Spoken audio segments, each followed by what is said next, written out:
Welcome back, everyone. We have Bart and Jennifer Mills, our local movie reviewers extraordinaire, and we're going to be talking about a movie called Late Night with the Devil. Obviously, a children's movie. Yeah, very much so. This is a Shudder movie. It actually came into theaters. Shudder is a streaming service for horror fans. And so this one actually came into theaters. It's actually here locally. The basic story, if you've seen anything about it, it was sort of a YouTube sensation with the trailer a while back. But it's based on a 70s late night talk show.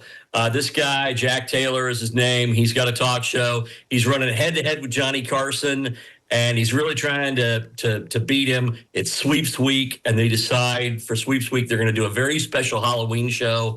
And so they bring on a psychiatrist or a parapsychiatrist and a person that she has communicated with the devil through, and then things go awry. And that's the basis of the story. Yeah, when I looked at the preview, you could definitely tell it's dated back to the 70s. You know, with it's well done with that period, I think, from the previews. Yeah, that's really like one of the best parts about it is the whole retro feel to the whole thing. And it's supposed to be a found footage movie where, you know, they found archive film from that night that has never been seen before, what happened, because it was so shocking what happened that night, and that's the whole premise.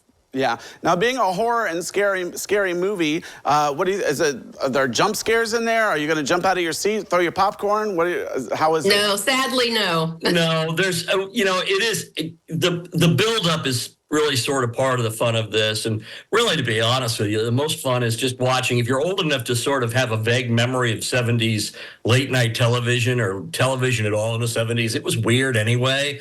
And so it's fun to watch that. It's fun to see the costumes and the coloring and just the patter of a 70s late night show.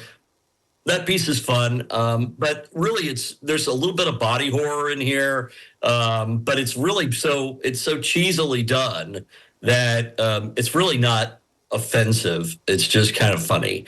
So this is a low-budget horror movie. So there's not a number of great scares. It's more about the storytelling than anything else. Right. It is rated R, and I did look at 1 hour and 33 minutes long. So now, I will tell you what Rotten Tomatoes, I looked it up on, of course, the worldwide interweb, if you will. The Rotten Tomatoes give it a 96% approval rating. So, you know, are you going to agree with that for this one? It's one of those things. I think sometimes these ratings get away from us just largely because, some of them show up before the movie even comes out. So I suspect the rating is based on the trailer and a lot of people who saw it and then go on and rate. But, it's not a bad movie. It's just not a great movie. This is a debut from an Australian, two brothers, and I got to look up their names because I've never heard of them before, Colin and Cameron Cairns. The lead actor is David Dastmalchian. He's been in a ton of stuff. He was in the Suicide Squad. He was in Oppenheimer. Just a ton of stuff as kind of a background player. He's very good. Right. I really like him. Yeah. I think the directors have a real... It's good storytelling to a degree. There's some problems. They could have used some editing and some help, but by and large, this is a solid C of a movie.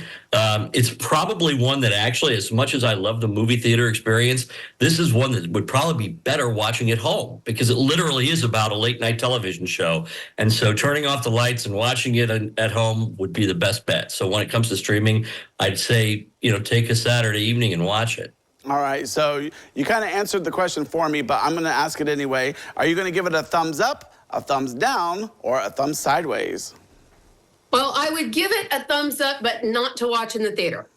Like he said, I totally agree that it would work better on your home screen and in that environment. All right. So Bart and Jennifer Mills, thank you so much for giving us the lowdown on the Late Night with the Devil. So we'll maybe have to watch that in our homes and then leave the lights on when we go back to sleep. There you go. All right. Well, thanks for coming on today. Thanks. All right. Well, don't go away because we have more when we return.